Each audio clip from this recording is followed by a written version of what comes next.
In the next 10 minutes, I'm going to show you exactly which plants love coffee grounds and which plants will literally die. Dramatic maybe? Yeah.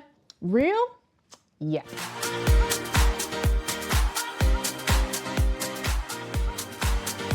Now I drink 2 cups of coffee a day, at least. I try and limit myself to 2, but I have a very lovely, expensive coffee machine that I have saved up for, and I did not buy coffee at my local coffee place for a good year and a half to make up for the fact that I bought such an expensive machine. But I hate wasting all of the coffee grounds that I get from my coffees. Love my coffee, but hate wasting the extra coffee grounds. There's always so many. So I started looking into plants that might like coffee where I can actually utilize some of the coffee grounds that I have.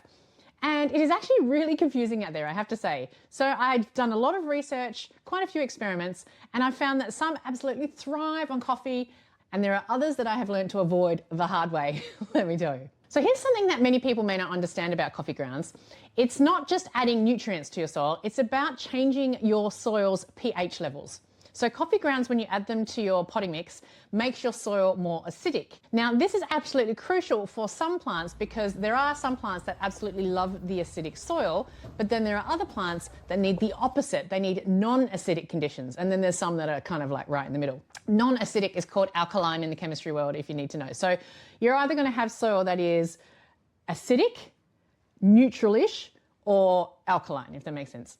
So if you're giving coffee grounds to a plant that likes alkaline soil, then you're essentially poisoning your plant, unfortunately, because you're creating an area where that plant can't absorb the nutrients properly from the ground up, and your plant would literally die. Think of it like this. You know how some people love spicy food and others just can't handle it? I'm someone who cannot stand spicy food. I can't handle it. Plants have the same preferences when it comes to their soil, the acidic nature of their soil. Some plants love the acidity, the higher the better. Others love the alkaline conditions to survive. But here's what I love about it. Here's the sciencey bit that I really like that I found out. So it's not about giving nutrients to your plant through the coffee.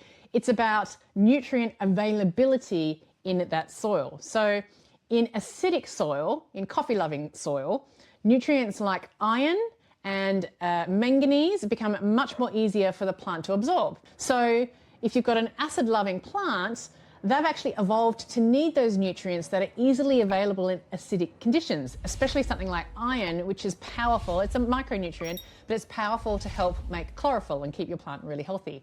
So coffee grounds don't feed the plant essentially, but they are helping to help that plant unlock the nutrients that those plants have evolved to use day in and day out. I think that's really cool. Anyway, so let's talk about the plants, obviously. That's probably what you're here for. Let's start with the ones that hate coffee. So never, ever, ever give your coffee grounds to succulents and cacti. So things like jade plants, snake plants, aloe vera plants, Christmas cactus plants, I got one of those. String of pearls, that's a succulent. So definitely don't give it to succulents or cactus or cacti. There are some herbs out there that you might want to grow at home. So herbs like thyme, rosemary, and oregano, they don't like acidic soil. They're much more alkaline. If you want to try growing lavender, that loves alkaline soil. I'm actually allergic to lavender, so I've never tried it. There's also some vegetables that don't like coffee grounds. So for me, they're more wintry vegetables in my head. So asparagus, spinach, cabbage, and broccoli. Basically, they love alkaline soil, not acidic soil.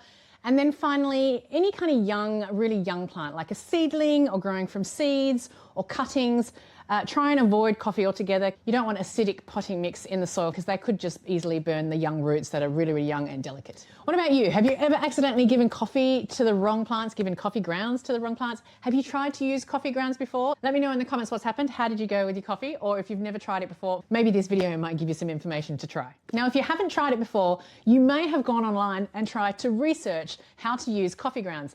And I don't know about you, but it is so confusing out there.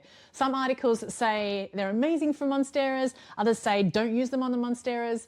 Like I've literally had 2 blogs side by side with almost the exact same list of houseplants, and one says yes and the other says no. It is so confusing.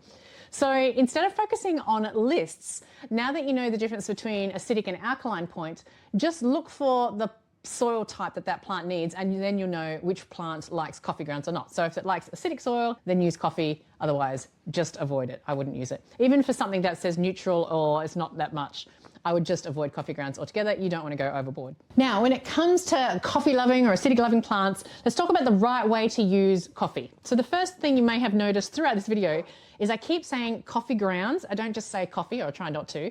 Never use fresh coffee. Don't use fresh coffee liquid. Don't pour it in. Always use used coffee grounds.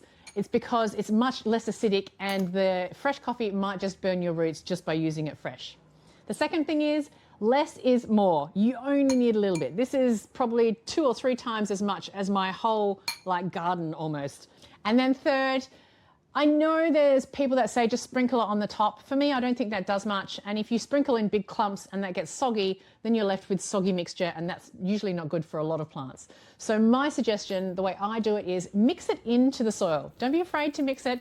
Don't just leave it on top. Mix it all the way through. Mix it very, very well. It's only a small amount. It's only about 5% of the total mix. And that way all the granules will separate and they won't become soggy and they won't clump or anything. And that just prevents overwatering and mold and stuff like that. So spread it all the way through your potting mix and use it in the potting mix when you're going for your next repot. Okay, so we've talked about how to use coffee, which plants don't like coffee. Let's get into the nitty gritty. Let's talk about plants that absolutely go crazy for coffee grounds. And I've got a few around my house that I have definitely tried it, so I know these work. The first one is hydrangeas. These guys, it's a bit weird for me to talk about, I know, because it's more about the flowers than the leaves. I'm definitely all about the leaves and the foliage and the big growth. But I have a hydrangea plant that came with my house. So I've been experimenting. And the flowers actually change color when you change the acidity or the alkaline situation in the soil, which is really, really cool. From memory, if you've got more acid in the soil, then the flowers are more blue. If you've got a more alkaline approach to that soil, then your flowers are more pink. So it's easier to just put coffee grounds through the soil, mix it into that soil for more acidic blue flowers. If you want to turn them pink, you can actually buy an alkaline powder or solution that you can mix up. I've tried that before too, and your flowers go really, really pink. It doesn't happen overnight. It does take, I think it took me about 3 months for the flower to change. And there was some time where I had some blue, some pink, and all sorts. So it's really interesting to have a go. Anyway, hydrangeas are a really big one for coffee. They love it if you want blue flowers. There are other plants that are more foliage focused. That's probably why they call it foliage focused. And I don't mean the fertilizer. There are plants like ferns respond beautifully to a little bit more acidity in the soil. Their foliage comes out really big and beautiful and bright. They really love the nitrogen boost. Peace lilies are the same for the nitrogen. They also give you the really bigger, beautiful, glossy leaves. So again, about 5% into the peace lily potting mix if you're going to try it. Blueberry plants go crazy for coffee grounds. Even if you're growing them in pots, try it with your blueberries. That's definitely one I would absolutely recommend. There are other more flower-loving plants like azaleas and rhododendrons and gardenias. They all love a little bit more acidic soil as well. They like that coffee. Sometimes when you go and buy fertilizer for certain plants like gardenias, roses and azaleas, they'll all come in one pot, but all of those plants are similar in the soil mix, which is why you get a certain type of specific fertilizer just for those plants. Now, if you want more plant care tips like this that actually work, I love understanding the science and the why behind plants. So if you want to learn more stuff like that or just have a bit of fun, come and join my Leafy Lover newsletter. It's called The Leafy Lounge. Make sure you're subscribed and below. I just have a little bit of fun. They're short stories, maximum 5-minute read. So come and join the Leafy Lounge. The link is in the description in the show notes below. But I've got 2 more plants that have probably been my better success stories when it comes to coffees. The first one, coffee grounds. The first one is dracaenas. Dracaenas, I've found they actually do interact quite nicely. Again, it's a little bit mixed into the soil, but dracaenas really have beautiful foliage. So if you want nice, thick, luscious, compacted almost foliage for dracaenas, mix a little bit into the soil. And then the last one I'm going to share with you, which is probably my most surprising, drum roll please, was alocaceas. I couldn't believe it. When I added a little bit of coffee ground to my alocasia potting mix and repotted them, my plants absolutely exploded. I got so many more leaves compared to some of my other alocaceas. That's really hard to say. It was like giving my plants steroids almost. The difference was actually quite dramatic in such a short amount of time for me. So now, if I am trying to grow alocaceas in a soil, in a potting mix, I swear by adding a good small amount of coffee grounds to my alocasia soil. I also grow alocaceas in leca and semi-hydroponics. Actually, if you want me to do an experiment on that, on different types of alocasia mixes and alocasia growth patterns. That's probably a really good experiment to do. Let me know in the comments below if that's what you want.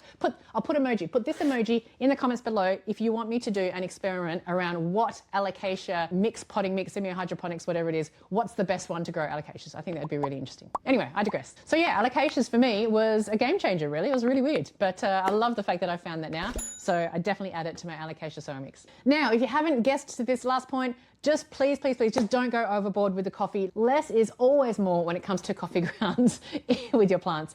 But at least now you know that you can safely use your coffee without wasting or accidentally killing your plants, especially understanding acidic versus alkaline conditions in the soil. If you understand the science, you know which plants love it and which plants hate it, which is what I think is the most amazing and interesting thing about plants. So next time you finish your morning coffee, you're not just throwing away the coffee grounds, save a little bit and give them to the right plants and watch them absolutely thrive. So if this video has saved you perhaps from making a costly mistake in the future, please do smash that thumbs up if you like this video. Make sure you're subscribed to this channel for more leafy love and tips, and don't forget to join my Leafy Lounge newsletter. That's it for today, a nice simple short one, and actually, believe it or not, this is being released on the 1st of October, which is International Coffee Day, so there is a reason for this video. So until next time, thank you very much for joining me. Have a week full of leaves, love and laughter as always, and I'll see you in this next video right here. See you later.